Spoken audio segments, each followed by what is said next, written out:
Aujourd'hui les gars, on part pêcher la truite sous une chaleur. C'est un record en Bretagne je crois. Il fait 25 degrés. Je vous parle même pas de la chaleur qu'il a fait hier. Il était presque 30 degrés. Enfin bref, aujourd'hui les niveaux d'eau je pense qu'ils ont drastiquement changé. Je pense qu'ils sont très bas.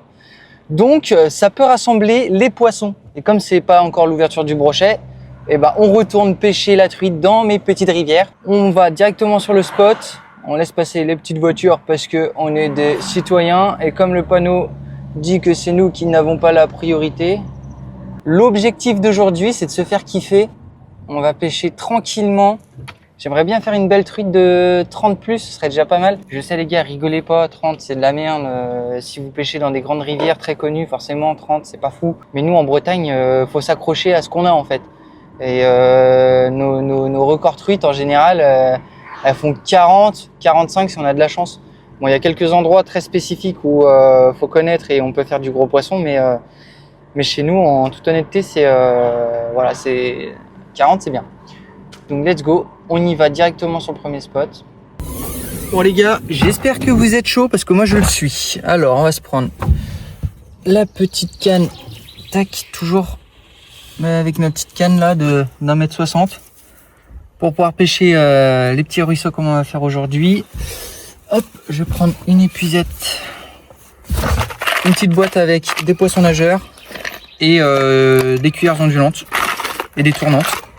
Ça, on va pouvoir prendre ça dans le sac. Let's go, on est parti, hein, on y va sans prise de tête les gars. Je prends même pas mes waders, j'ai un peu la flemme. La truite, c'est pas non plus mon poisson de prédilection. Je suis pas un grand connaisseur, je connais juste les bases. Voilà, le but c'est d'être le plus discret possible. On va faire attention à notre ombre, on va faire attention à nos déplacements. Il y a certains spots que je vais pêcher en descendant le courant et d'autres en remontant le courant. Ça va dépendre de ce que je vais faire. Donc j'ai vu qu'il y avait, ça mouchait un petit peu. Il y avait quelques truites qui mouchaient. Donc elles sont déjà sur les radiers en fait, c'est-à-dire dans très peu d'eau, là où l'eau dévale les pentes. Mais je pense que vu qu'il y a les premières éclosions, on est en printemps, ça se voit. Et ben les truites, ça y est, elles sont sorties. On les trouve plus sur les bordures, on les trouve plus cachées dans les bordures. Donc ça veut dire qu'il va falloir être plus discret. L'eau en plus, elle s'est beaucoup éclaircie. Mais voilà. Et on va espérer qu'elle soit pas trop sur les insectes non plus. Il faudrait qu'elle soit ouverte d'esprit et qu'elle vienne taper dans mes leurres. Parce que là, je vois que ça mouche pas mal. Et je vois que c'est pas que de la truite. Donc voilà, on va essayer d'éviter les chevennes et les perches. Mais à mon avis, ça va être dur. Ouais, ça va être très très dur. Qu'est-ce que je peux dire d'autre? Faut faire attention à notre ombre aussi parce que les gars, en fait, on se rend pas compte, mais l'ombre qu'on va mettre sur l'eau, les truites, elles le voient, hein, elles le voient. Et puis même, déjà première erreur, les gars, je suis habillé en noir. Ça, c'est la première erreur. Normalement, on devrait être habillé un petit peu aux couleurs de la nature.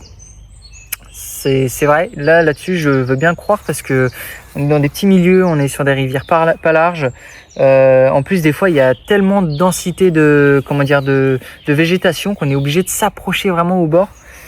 Donc ça, c'est la première erreur que j'ai faite, m'habiller en noir. Deuxième erreur, pas de lunettes polarisantes. Ça va venir, je vais m'en acheter une paire. Mais ça, c'est une très grosse erreur. Ça, déjà, je me flingue les yeux quand il y a du soleil et que ça reflète dans la rivière. Déjà, je me flingue les yeux, c'est pas bon. Mais en plus, je peux louper des trucs. Je peux louper des truites. Donc voilà, ça, c'est la deuxième erreur.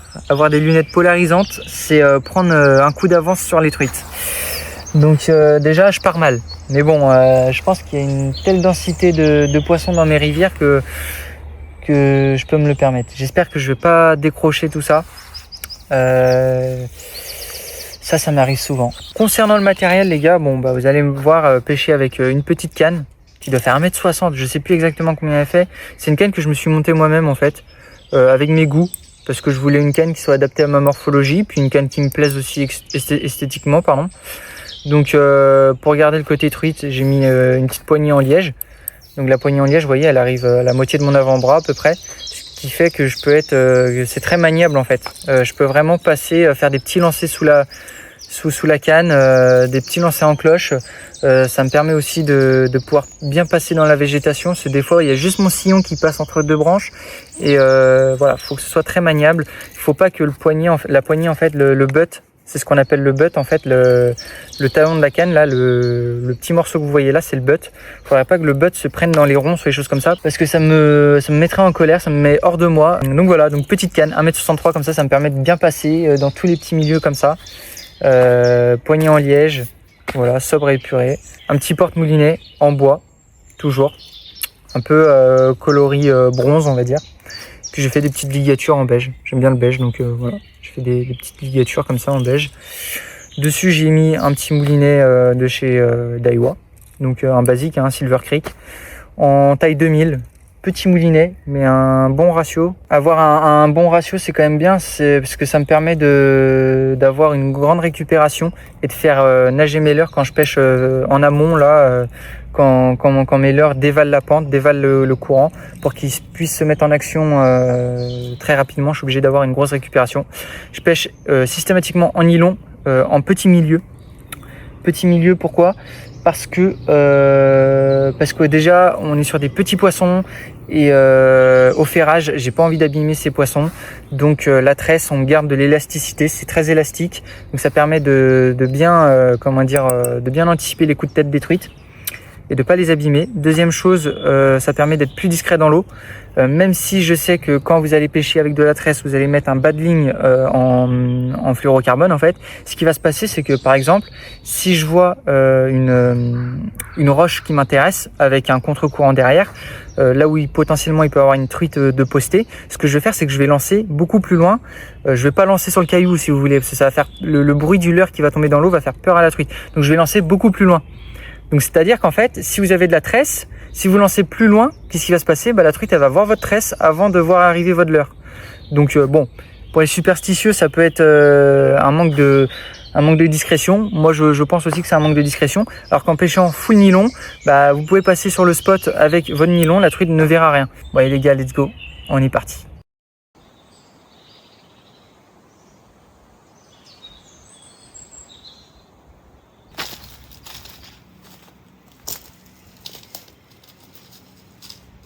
Alors regardez-moi cette nature, on est au milieu de nulle part. Faut que je marche un peu pour arriver à la rivière. Puis je pense qu'on va faire un peu de truite, j'espère en tout cas. C'est magnifique. C'est pour ça que j'aime beaucoup pêcher la truite. C'est incroyable, on est au milieu de rien. Au milieu de rien. J'ai vraiment trop hâte de pêcher nos belles truites sauvages. Bon, elles sont petites, c'est de la petite taille, mais on est là pour kiffer. On se laisse les gros poissons pour le 27 avril. Bon, on va pas tarder à arriver.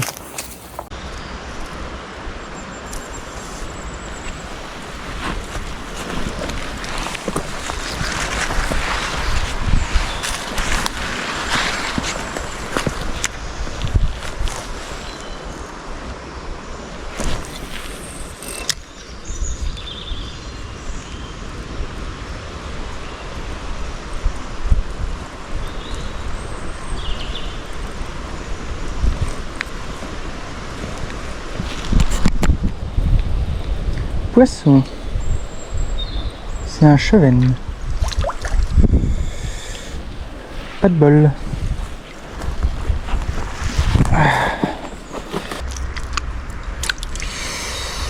C'est pas ça qu'on cherche. C'est pas ça qu'on cherche. Ah là là.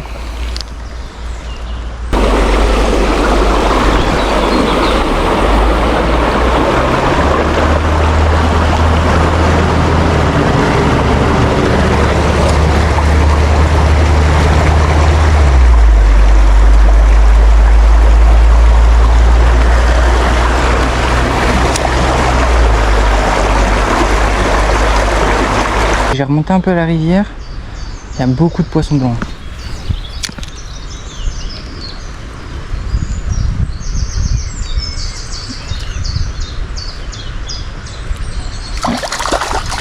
Et de la perche. Et de la perche. Oh là là, le petit ballon de football que c'est. T'as pas frayé toi encore. Petite perche, vous voyez, elle a un sacré ventre. Elles ont pas frayé, elles ont pas frayé, elles ont pas frayé.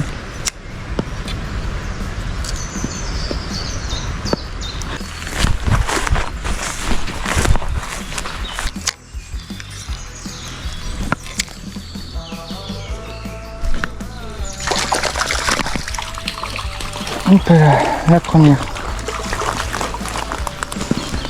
Voilà la première petite truite.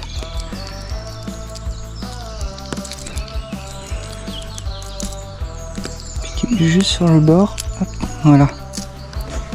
La première. Magnifique. Hop là. Nickel. Première petite truite. Fait plaisir. Allez, on continue. Elle était belle la première.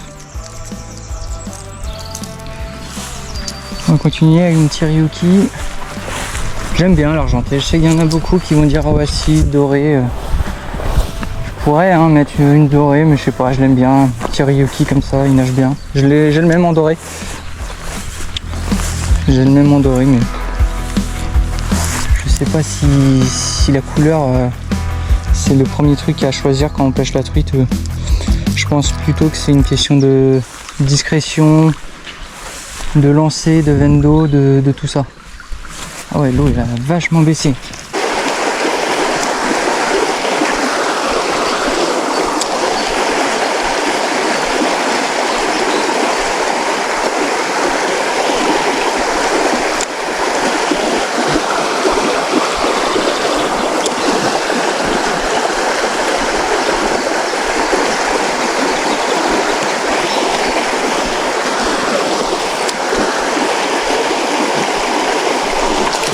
Ouah, t'es belle encore. Chier. Je savais bien qu'il y en avait une.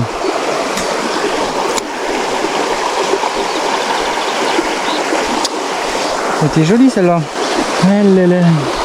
J'étais sûr qu'il y en avait une.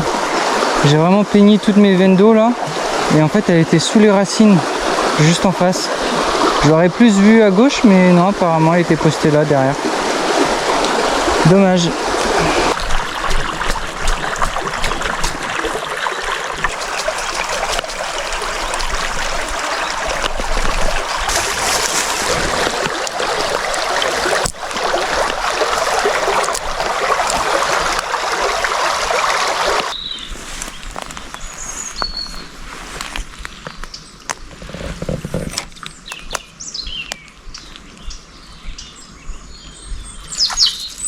Non les gars, sérieusement. Toute petite, microscopique. Allez, on la remet. Sérieusement. Ça a pas froid aux yeux. Hein. Ça attaque des petits leurres comme ça.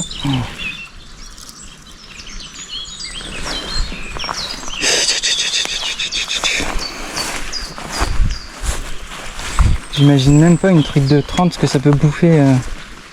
On serait étonné, je suis sûr. Bon les gars, j'ai fait le petit bief, le petit ruisseau. Si je remonte trop, il n'y aura pas assez d'eau. C'était ce que je voulais faire. C'est pas très concluant, ça manque de jus je pense. Et je pense que la pêche au leurre là, elle est très compliquée dans ces situations là. Parce qu'en fait c'est des trous en fait. Les truites se faufilent dans les trous, dans des petits poules quoi, et en fait je pense que le mieux à faire dans ces conditions là c'est la pêche au toc. En plus de ça il faut être très discret, il n'y a vraiment pas le droit à l'erreur dans ces types de ruisseaux. Sauf que là moi je suis venu en détente, je suis pas là pour tryhard, donc on va changer de zone. Il y a un peu de marche, je me suis un petit peu enfoncé là dans la nature, vous voyez bien. Donc là maintenant il n'y a plus qu'à marcher dans le sens inverse et puis retrouver la voiture et on bouge de spot. Oh il fait chaud. Oh la vache.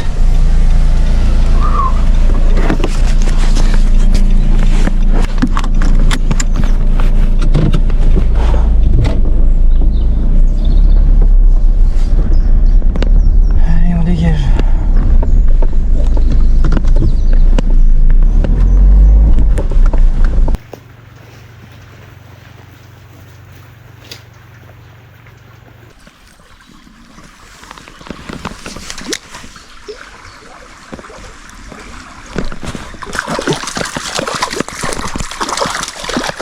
Magnifique petite truite.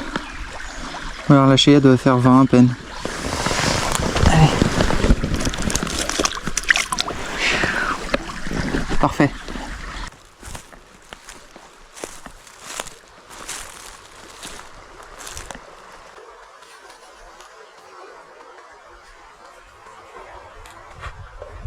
Bon les gars, il s'est passé un truc de fou. En fait, j'étais au bord de l'eau, je suis en train de pêcher. Et à un moment, j'entends pom pom pom pom. Enfin, je ressens le sol qui vibre. Pom pom pom pom pom pom.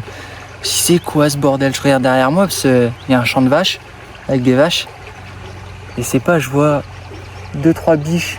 J'en ai vu 2 sûrs, je pense qu'il y en avait une 3e de l'autre côté, en fait, qui était de l'autre côté de la rive, en train de courir.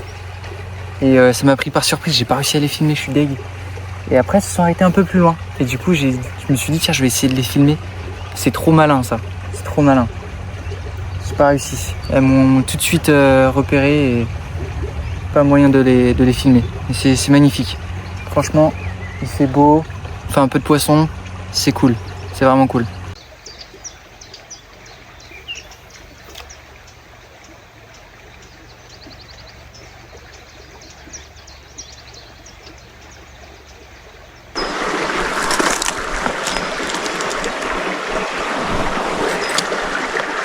Ouais, c'était sûr. On va descendre. Elle s'est décrochée. Oh là là là là là là là là là là. C'était obligé qu'il y en avait une là, mais elle s'est décrochée. Bon les gars, vous avez pu voir que je pataugeais pas mal dans les orties. Je me suis fait piquer pas mal de fois. Et là ça gratte vraiment. Mais fort heureusement, dans la nature, vous allez pouvoir trouver un remède. C'est une petite astuce de grand-mère avec du rumex. Donc le rumex, c'est quoi? C'est cette petite plante qu'on a là. Donc c'est une feuille. Attendez. Hop. C'est une petite feuille comme ça que vous allez pouvoir retrouver dans la nature. Il y en a pas mal dans des prés, là où il y a plein d'herbes. Vous allez sûrement en trouver. Et en fait, bah, vous voyez là, moi je me suis fait piquer sur le bras ici. En fait, avec la tige de mon rumex, je vais pouvoir badigeonner de sève en gros ma piqûre d'ortie. Et ça va tout de suite en fait atténuer la piqûre. Voilà, c'est des petites astuces de grand-mère. Je sais pas si ça marche vraiment, mais moi on m'a appris ça. Donc en fait voilà, si vous croisez ce type de feuille, donc c'est du rumex à feuille obtus, ou alors on peut l'appeler aussi la patience sauvage. Et en gros voilà, vous l'accueillez, vous servez de la sève qu'il y a au bout de la tige et vous badigeonnez sur votre piqûre d'ortie et tout de suite normalement ça devrait aller mieux. Donc voilà, moi je vais m'en badigeonner partout. Je pense qu'il va m'en falloir une grande quantité, mais c'est bon à savoir les gars. Je sais pas si c'est vrai, je sais pas si vous avez déjà entendu parler de ça, mais moi depuis que je suis petit je mets ça et puis même si ça a aucun effet, je pense qu'il y a l'effet placebo dans ma tête qui dit bon ça marche pas, mais bon pour te faire plaisir on va faire en sorte que ça marche. Les gars, j'ai une deuxième astuce à vous donner quand vous allez pêcher sur une rivière. Vous pouvez tomber sur des champs où il y a des câbles électriques. Bon, par expérience, j'ai déjà pris un coup de jus, ça secoue. Autant vous dire que bon, ça dépend ce que vous avez. En général, un agriculteur, s'il a des chèvres ou des moutons, bon, le jus est moins fort. Par contre, si vous voyez que dans le champ il y a des chevaux ou des vaches, croyez-moi que si vous prenez un coup de bourre, ça vous remet les neurones en place, vous allez commencer à miauler. Je parle en connaissance de cause. On avait fait les cons en faisant une chaîne humaine et on s'était dit tiens, qui c'est qui va prendre ce coup de bourre? On était jeunes, hein, on avait 12 ans, on faisait les cons. Alors on était à la file indienne. Moi, qui était le dernier à votre avis? Qui était le plus con pour être dernier? Je vous le demande, qui? Bah moi, bien évidemment. Donc on s'était dit tiens, est-ce que si à 3 personnes, si on se tient à 3, tout le monde se prend le coup de jus ou il y a que le mec qui est derrière qui se prend le coup de jus? Donc voilà, on était en file indienne. Le premier, il a touché le câble et moi, pouf, pas besoin de mettre la main sur le câble pour savoir si c'est du courant. Il y a d'autres astuces. Bon, pour éviter cela, il existe une petite astuce. Là, vous voyez, il y a un câble électrique qui est juste là. Autant vous dire, je sais qu'il y a du jus parce que j'ai essayé tout à l'heure et je suis tombé sur comment dire, l'alimentation et ça faisait sting, sting, sting, sting, ça faisait des petites étincelles. Bon, je sais que lui, il y est. Pour savoir s'il y a du courant, qu'est-ce que vous allez faire? Et en fait, tout simplement, ça c'est des astuces parce que moi, les gars, j'ai toujours vécu dans les champs. Donc, ce que vous allez faire, c'est que vous allez prendre une brindille d'herbe, comme ceci, et tout simplement, vous allez venir avec votre brindille toucher le câble. Et là, moi, ça me chatouille les doigts. ça me chatouille bien les doigts. Je peux vous dire qu'il y a du courant. Il vaudrait mieux pas que je me prenne un coup de bourre, parce que je vais rester collé, ça va être mignon. Des petites astuces comme ça. Une brindille d'herbe, c'est pas conducteur, mais vu que l'herbe c'est blindé d'eau en général, la tige elle est blindée d'eau, bah c'est un petit peu conducteur. Donc voilà, ça vous permet de savoir si vous avez s'il y a du courant dans le câble sans se faire électrocuter et sans rester collé. Bon, en vrai, je sais pas si ça je dois vous le dire, mais dans le doute ne le faites pas, essayez d'éviter tous les câbles, mais moi depuis que je suis tout petit je fais ça comme ça. Et quand il y a du courant ça me chatouille les doigts, quand il n'y a pas de courant ça fait rien. Tout simplement, mais bon. Tiens, c'est ça que je veux... Regardez, écoutez, je sais qu'il y a du courant, écoutez.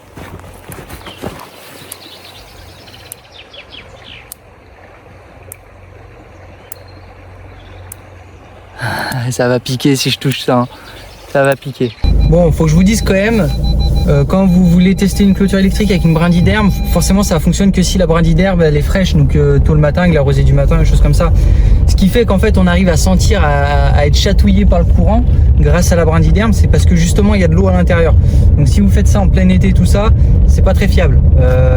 En vrai je faisais ça quand j'étais petit, je faisais toujours ça, mais en fait, bon, je me suis un petit peu renseigné.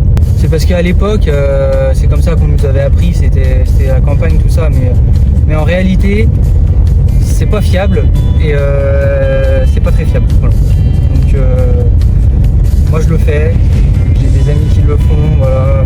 On l'a toujours fait dans notre jeunesse, mais j'ai pas envie que vous restiez collés sur le câble à cause de moi. Donc, ne le faites pas trop.